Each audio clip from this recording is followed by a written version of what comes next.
What's up guys, and welcome back to Wall Street Millennial. On this channel, we cover everything related to stocks and investing. On November 30th, 2022, a new AI-powered chatbot called ChatGPT took the world by storm, garnering more than 1 million users within the first week of launch. It's a free-to-use online tool which can create text outputs based on prompts you give it. And you can ask it to create pretty much anything you want. Here it is making a Shakespearean sonnet about hamburgers. While ChatGPT was only released recently, the technology behind it has been in the works for years by the company OpenAI. OpenAI was founded as a non-profit organization in 2015 by a consortium of donors including Elon Musk. The idea behind the venture was to research ways to develop artificial intelligence responsibly in a way that would provide the most benefit for humanity. Given the tremendous success of his AI creation, you would expect Musk to be happy. But this is not the case. Shortly after Musk took over as CEO of Twitter, he banned OpenAI from accessing the company's database of tweets.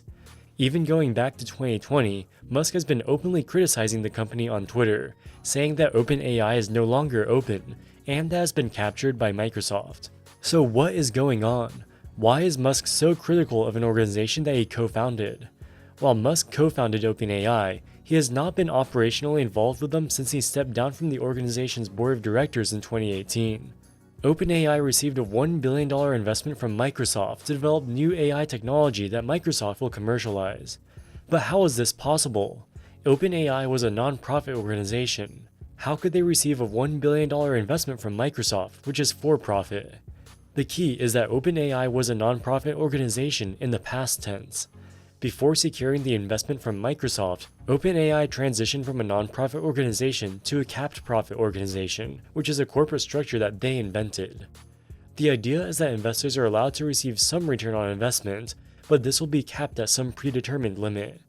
Any profit beyond the limit will go to funding OpenAI's mission to responsibly develop AI to benefit humanity. At first, this sounds like a good compromise. Private investment will give OpenAI the capital it needs to continue developing its technology, while allowing it to maintain its original mission. But when you look at the details, it's not a compromise at all. The returns for the first round of investors is capped at 100 times their original investment. This means that they'll have to generate $100 billion of profit to pay back Microsoft. With such a high rate of return, the cap is basically a farce, and OpenAI is no different from any other for-profit company. Microsoft has already started selling ChatGPT's technology to enterprise customers on its Azure cloud computing platform. It appears to be working out pretty well for them, as they're reportedly in talks to pump even more money into the formerly non-profit organization. Musk has long feared the danger that artificial intelligence could pose to humanity once computers become smarter than people. He created OpenAI as a non-profit focused on maximizing the benefit and safety of humanity, not maximizing profit. But OpenAI almost immediately abandoned their non-profit status in the pursuit of money. While ChatGPT may look like a harmless party gimmick today, it as well as other technologies that OpenAI is rolling out have the potential to drastically reshape our economy and society. In this video, we'll look at how Microsoft was able to effectively usurp control of OpenAI, and why Elon Musk is so worried about it. OpenAI was founded in 2015 by Elon Musk, CEO of Tesla, Sam Altman, the former president of the venture capital firm Y Combinator, as well as a few other wealthy technologists. Here's an interview with Musk from 2016 talking about OpenAI's mission shortly after it was founded. The best of the available alternatives that I can come up with, and maybe somebody else can come up with a better approach or better outcome, is that we achieve democratization of AI technology, meaning that no one company or small set of individuals has control over advanced AI technology. I think that's very dangerous. It's not as though I think that the risk is that the AI would develop a will of its own right off the bat. I think it's more that's the concern is that someone may use it in a way that is bad, and even if they weren't going to use it in a way that's bad, that somebody could take it from them and use it in a way that's bad. That I think is quite a big danger. So I think we must have democratization of AI technology and make it widely available.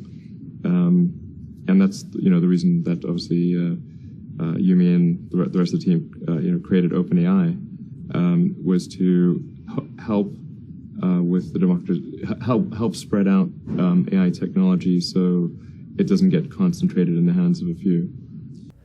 Musk is a big believer in the power of artificial intelligence to revolutionize our economies and societies. Perhaps his most important project at Tesla is the development of autonomous vehicles which rely on AI technology.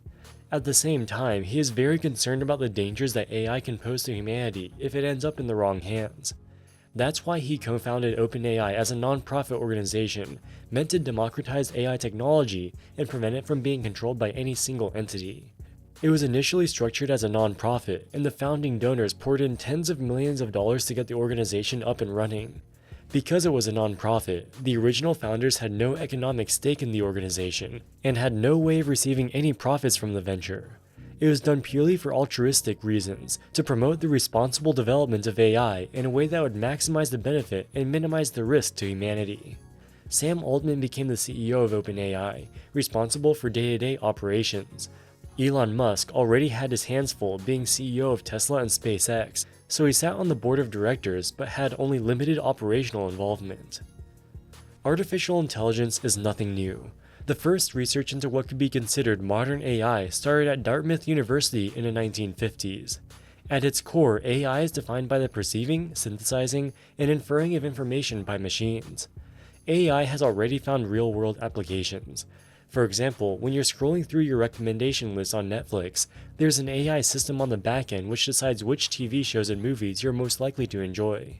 While Netflix recommendations may not seem revolutionary, it would not be possible without AI. Had it not been for AI, they would need to hire hundreds of thousands of human workers to curate unique recommendations lists for each Netflix subscriber.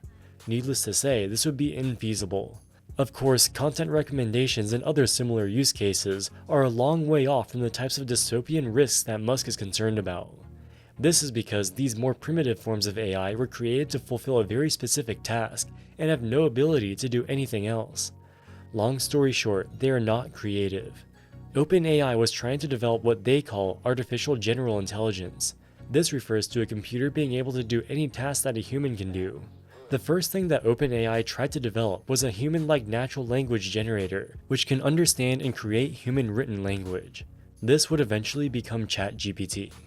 This technology has the potential to replace human customer service functions by reading customer messages and responding to them autonomously. It would have the potential to replace journalists and other writers by being able to create articles and other documents using AI. For an AI to gain human-level intelligence, it has to learn from humans. In the case of OpenAI's chatbot, they trained it by scrolling through billions of web pages on Wikipedia, Twitter, and other websites. The internet today contains millions of times more information than any human could ever remember. But a computer can save all of this data almost without limits. But what's even more powerful is the AI's ability to understand human speech patterns. By observing billions of interactions between real people on the internet, the AI gains an understanding of how humans communicate and can thus replicate it. The problem is, all of this costs a lot of money. In order to process the billions of pages worth of data, OpenAI needed an army of supercomputers working 24/7. This would cost tens, if not hundreds of millions of dollars. While the company did have rich donors including Elon Musk, there was a limit to how much money they were willing to put in with zero prospect of ever making a profit. They received another blow in 2018 when Elon Musk stepped down from the board of directors in fear of potential conflicts of interest with the automaker's own AI research. While Elon Musk was not able to provide the adequate level of funding, Microsoft was. In 2019, the tech giant announced a $1 billion strategic investment into OpenAI, which included giving them access to the supercomputing power on Microsoft's Azure cloud platform. But there was a catch.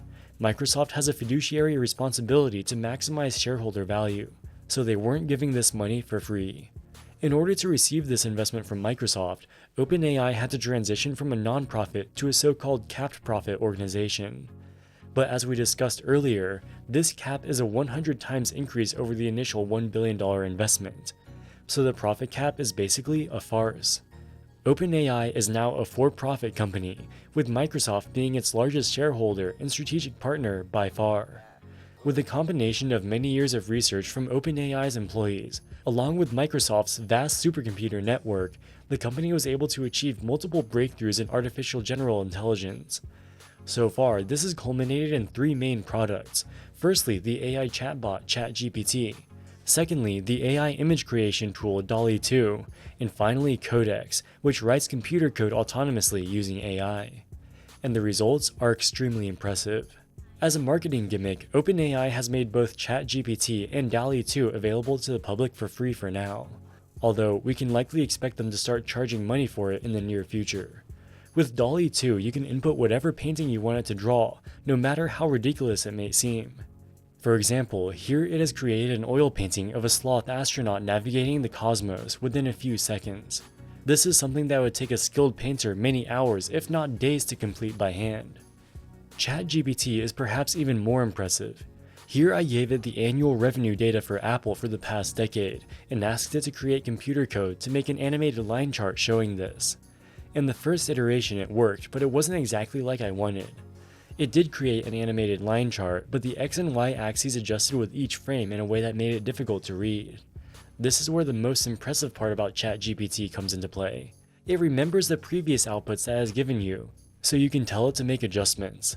I told it to change the above code so that both the X and Y axes are fixed. It rewrote the code to do just that, and created the final output that I wanted. Here I was able to create this animated line chart without needing to write a single line of code on my own. I only used regular human language to tell it what to do. With this tool, somebody with zero coding experience can create things they would not be able to do otherwise. ChatGPT can also be used to write articles and answer questions. Pretty much whatever you ask it to do, it can give you an output that looks like it could have been written by a human. However, there is one major limitation. Its training data only goes up to 2021, so it is not knowledgeable about current events. However, this limitation will likely be solved with the paid version of the service, which is expected to launch soon. Microsoft is already starting to sell OpenAI-based services to its enterprise customers, in conjunction with their Azure cloud computing platform. Early use cases include creating text for marketing documents, quickly reading through and summarizing legal documents, responding to customer inquiries, and writing computer code, just to name a few. The potential for disruption of this technology is difficult to overstate. There are millions of people who work in the journalism and copywriting industries. Many simple writing tasks, such as email marketing materials, could be done with ChatGPT's AI technology. A lot of journalistic articles could be written by AI as well. Software engineers could also see their jobs at risk. Codex could serve as a force multiplier, allowing one engineer to write a computer code that would previously have required a team of 10 people. However, from a societal perspective, the potential unemployment may be the least of our concerns. The thing that makes ChatGPT so powerful is the fact that the computer-generated output is indistinguishable from that of a real human. But this also makes it incredibly dangerous. When you're reading an article online, or any piece of text for that matter, you may have no way of knowing if it was written by a human or a computer. If you've ever looked into the abyss that is the YouTube comments section, especially on crypto-related videos, you're probably familiar with the massive quantity of bots promoting various crypto scams. For the most part, these bots are unsophisticated, and it's pretty easy to tell that it wasn't a real human leaving each comment. However, if the scammers could use tools like ChatGPT, it may become far more difficult to differentiate bots from humans. Companies could also use ChatGPT to generate fake hype for their products on forums such as Reddit. Political and ideological actors could create massive amounts of propaganda articles to manipulate public opinion. Microsoft and OpenAI both claim that they will put in safeguards to prevent customers from abusing this technology for deceptive purposes. Zuckerberg has been saying that Facebook takes user privacy seriously since at least 2005. What we could do with that, but we're obviously really sensitive to people's privacy. And we all know how that turned out in the end. There will always be a gray area of what is acceptable and what is not. As a profit-maximizing company, Microsoft has a duty to its shareholders to err on the side of letting their customers do whatever they want. Employees are incentivized by performance-based bonuses and career advancement. Signing deals with customers brings in money. Agonizing over complicated ethical questions does not. Elon Musk knew this could be a problem from the beginning. In fact, this was his entire purpose of founding OpenAI as a non-profit. This way, nobody would be forced to make the difficult trade-offs between profit and ethics. That's why Elon Musk is so upset. OpenAI was started as open source and non-profit. Neither are still true today. Regardless of his original intentions, Musk created a monster which he can no longer control. Alright guys, that wraps it up for this video. What do you think about OpenAI? Was it justified in turning into a for-profit company? Let us know in the comments section below. As always, thank you so much for watching and we'll see you in the next one. Wall Street Millennial, signing out.